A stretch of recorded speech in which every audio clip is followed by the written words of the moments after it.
Sharing your work online means getting feedback whether you ask for it or not. So today we're responding to the good, the bad, and the unapologetically brutal comments sent from supporters and what I like to call supporters in denial. With the help of a few dozen lines of suboptimal code, I have compiled a list of the most unhinged, unfiltered, unforgettable comments from the past few years. Stick around, because if you've posted some questionable or positive comments on my channel, you might be on this list. You might. And if this is the first video you are seeing on this channel, then proceed with caution, because things might get dicey. Our first comment is from Matas6755. This is why I don't trust black people.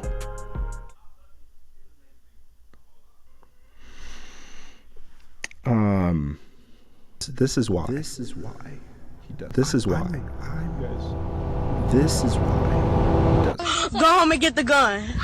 Okay, first off, that's sad. And it is a shame also. I do kind of hate that I'm the reason you arrived at this conclusion, because that's a heavy weight to put on my back. I really did not expect to be carrying the team like that. I just wasn't prepared. You've clearly been through it, and that's okay. Based off this comment alone, I'd bet good money that when you're with the homies and you're rapping a Kendrick Lamar verse, you don't skip over any words. Are there any words you like to skip over, Matas, by chance? Any? Or you just say them all? You're explicit. Yeah, I'm sure you are. And also, at least my food's seasoned. From Tris699. What the hell? I thought it was a nerdy white dude narrating. Well, I bet that was quite the shock. What's funny is when I first heard playback of my voice as a child, it was actually quite the revelation. I recorded a voice memo on a tape recorder, as any self-obsessed 8-year-old would. And when I pressed play on this device, I genuinely questioned whether the wannabe surfer who was speaking was actually me. From that point on, I knew that if all else failed, my voice at least had a future in customer service. So next one's from Scott Taylor. I want to say that's Rushi. Never heard of him or you. I'm good. I love when you guys go out of your way to announce dislikes in this manner. You watched, you commented on my video. So who really won? Next one's from Justice O1791. Bro, your voice is silky smooth to listen to. Ever thought of being a narrator for Audible? I mean, what you trying to hear? If the opportunity ever presents itself for my voice to be used as some sort of synthetic narration, like Google Home or Siri, I'll jump on it.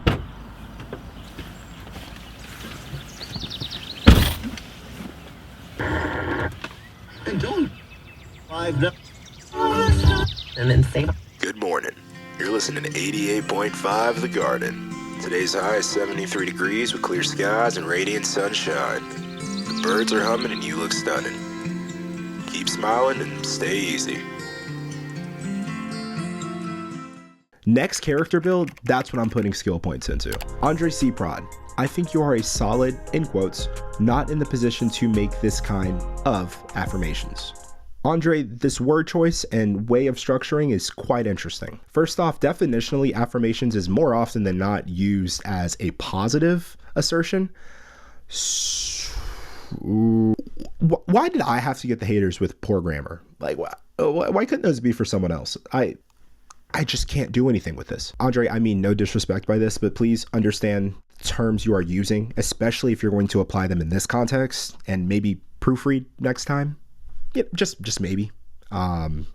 Because this doesn't make any sense. I'm not even going to try to pronounce this name. They're all top tiers except that Mon Oral guy. Again, I guess we don't proofread. You guys just don't do that. That's how you know there's no conviction in what you're saying. I do find it a little interesting that out of 11 guitarists, he was the one who didn't make the cut. Next up is this underground guitarist who people call Mon Floral. I do believe that is his name. Now I could be wrong, but whatever beef you have with this Mon Oral guy, it does feel a little personal. I'm not entirely sure who he is, but he does sound like quite the chatter. Next one's from Jeremy Anderson Boys.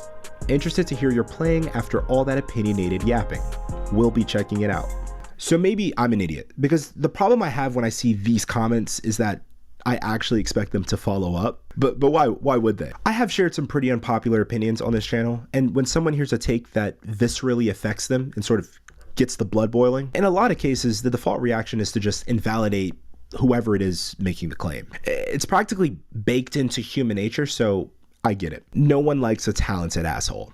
Not to say I'm either of those. I've been playing the guitar now for nearly 15 years and I have exceeded my 10,000 hours. And I'm not saying this as a brag because I have sacrificed quite a lot just to get to this point which whether or not it's worth it is a whole other topic. But my goal with every skill I cultivate is to reach a level of adeptness that makes it practically impossible to deny my degree of competence. So Jeremy, whatever piece of content you listen to, I do hope you enjoyed, and I really hope everything is all right because I was kind of curious to hear what you had to say. Quarantine Records. Rock died as soon as they removed the roll in it.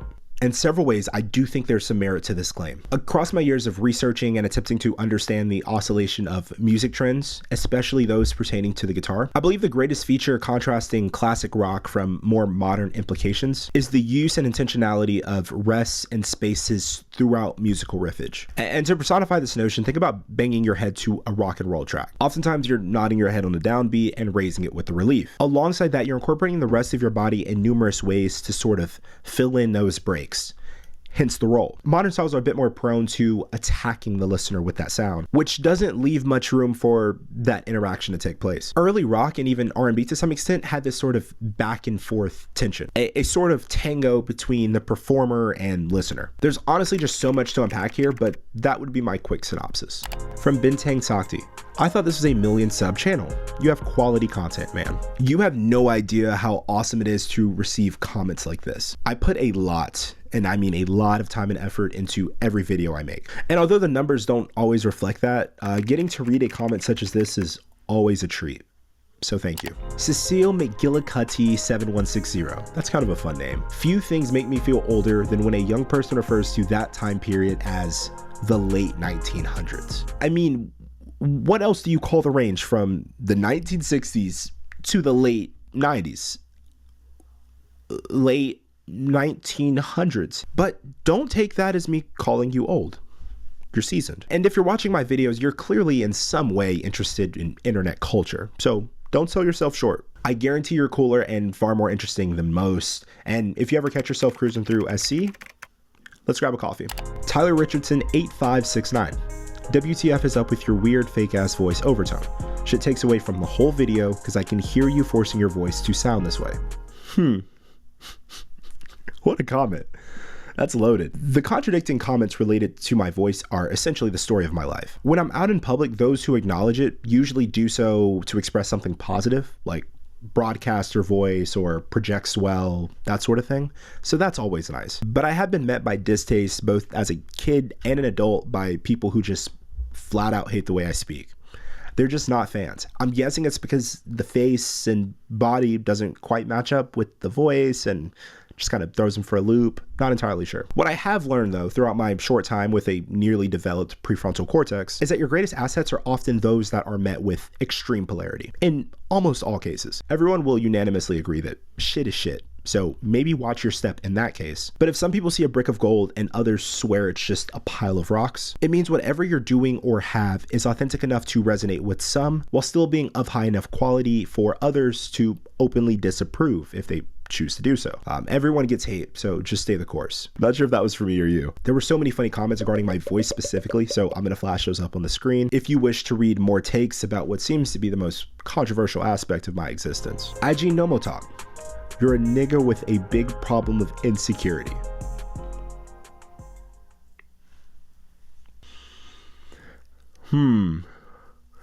That does feel a bit racially charged.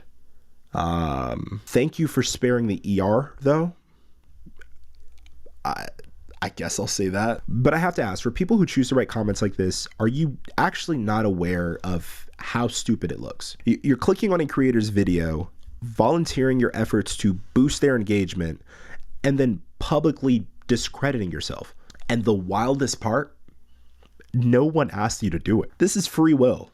Free will for your first offense on my channel, that is, because who knows where else you've been using this foul language. Clean up the act or get more creative with the hate, and maybe we can go get a coffee. I do be a little insecure sometimes, so you got me there. Anacron 1C. I mean, Steve Vai himself said Tim Henson was one of the best guitarists in the world. And if Steve Vai said jump off a bridge, what I'm trying to figure out is this affects my opinion. How? When I talk about any artist, I'm always careful to not take away from the incredible skill that they in most cases do possess. Steve Vai and Tim Henson are also homies, so do be aware of the affiliation when you hear someone's take, but also be cautious of molding your viewpoint around someone else's. Because Anacron, I mean, You don't have to agree with him. Tim is an insane guitarist, but that doesn't mean we all need to agree on the subjectivism around his style. I guess I could save a lot of mental RAM and backlash if I was to just agree with the majority. So from that perspective, I'll give it to you. You might be onto something. Faded Leggy on. Anyone roasting his opinion is a piece of shit. That's my opinion. Roast me. You're a real one. You're an absolute real one. The comment section really can be a battleground, but let me say this. The battle is much less daunting when a warrior like you is on my side. So stay brave, soldier. I'll see you on the next war. Jad Awesome 210.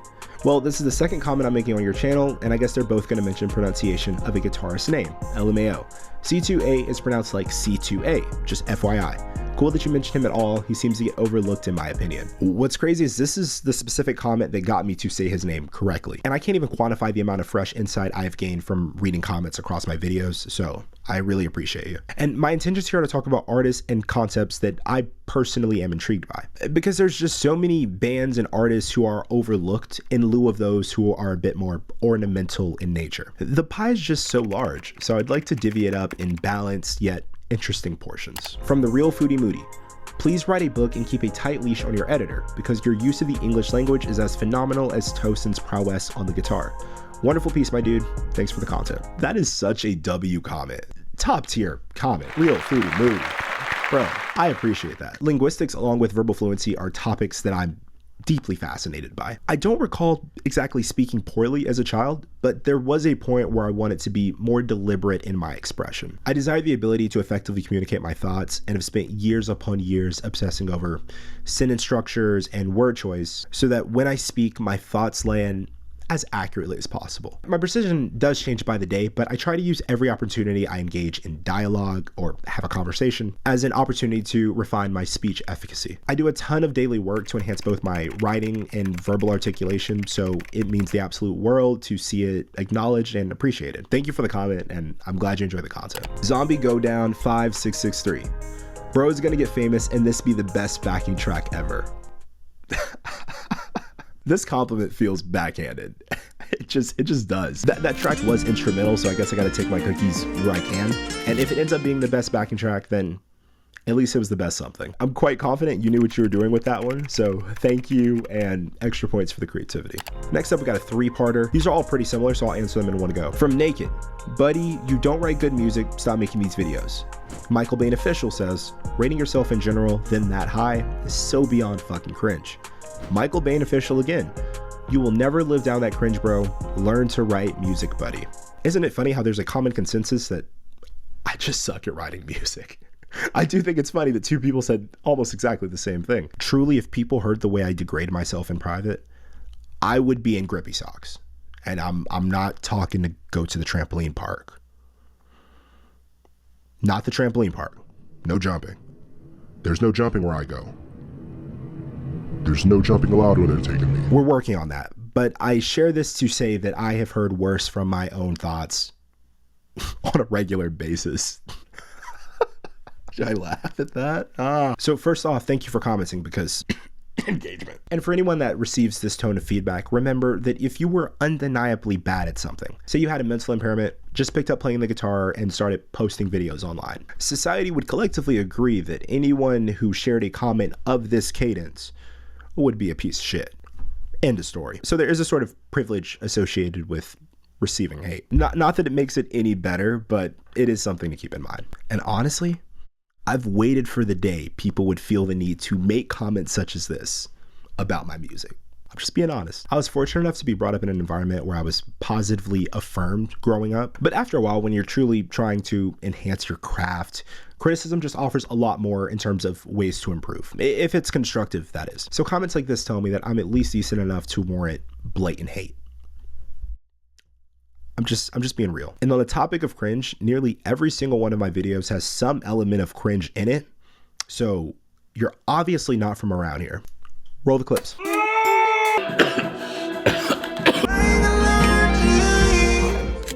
the f up.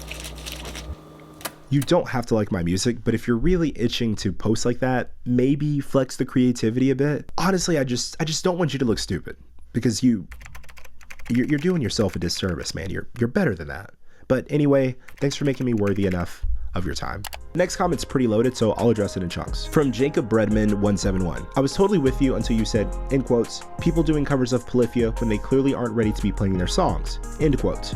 That makes you sound like an elitist TBH. I've become a far better guitarist by forcing myself to push to play harder things than I was ready for. This is a multifaceted argument that you've just laid out. Yes, this is how you improve, but really more so when the increase in difficulty is incremental. And the statement I made wasn't intended to serve as shade towards those who play outside their capacity. But the guitarist of Polyphia writes some pretty complicated pieces, and it is just so evident when someone is playing an arrangement that they just aren't ready to be playing. To continue, I've spent 3 years learning 2 of their songs. If it brings someone joy to play things above their skill level, then just let them enjoy it. It just makes me feel crappy about them now, like I've wasted 3 years of practice. Well, like you said, it brought you pleasure, which means the time I'd argue was well spent for you. This more so comes down to prioritization. A novice painter imitating a piece by Picasso is not learning how to paint. They're learning how to emulate because they lack the foundation necessary to understand what truly makes that work of art a work of art. If you're learning a song simply because you enjoy it, then no other opinions should matter. But if the goal is to progress, you're not only setting yourself up for loads of frustration, but you're overlooking the subtleties and technique that make the song what it is. Because honestly, over a year to learn a piece is far too long. That's a little too long, man. Throughout a year, you would have been able to significantly improve simply by marginally dialing up the difficulty. And I just want beginners to understand that they are doing themselves a disservice by choosing to take that route. The ground on which you lay your bricks is everything, and a great artist can turn the most mundane of sounds into something extraordinary. Shiti Mouse 3746. Music is done, normal life is done. That's kind of funny. I like that. Obviously, music won't be done from a literal sense, but the landscape is changing at an extraordinary rate. You can already create full songs from text prompts, so who knows where we'll end up in just a year even. Normal life, however, that's done. And we're all traversing our day-to-day with very different interpretations of what's normal. And I believe we're just at the beginning of that curve. I'll leave that there. Greer2Ed says, you're one of the few that see the world and can articulate its reality clearly. Press on, brother. Appreciate the video. That's nice. Thank you. I do try, but I will be working on that clarity aspect until I die. I actually really appreciate that. I'm always trying to connect dots in unique ways, which is very present throughout my content, but there's just an endless abyss of knowledge and lessons that can be taken from the world and those who inhabit it. So my life's mission is to absorb as much knowledge as I can, and I find immense pleasure in contrasting my findings with others. The world is made up of some complex systems, and in order to meaningfully discuss, making an effort to be as clear as possible is certainly beneficial. So that's where we'll conclude. I truly look forward to the day that I'd be able to create this style of video. So thank you to everyone who commented both in support and resentment. I love you all. If you guys enjoyed the video and would like to see more content like this, clicking that like button is all I'll ask. Thank you so much for watching, and I will see you guys next time.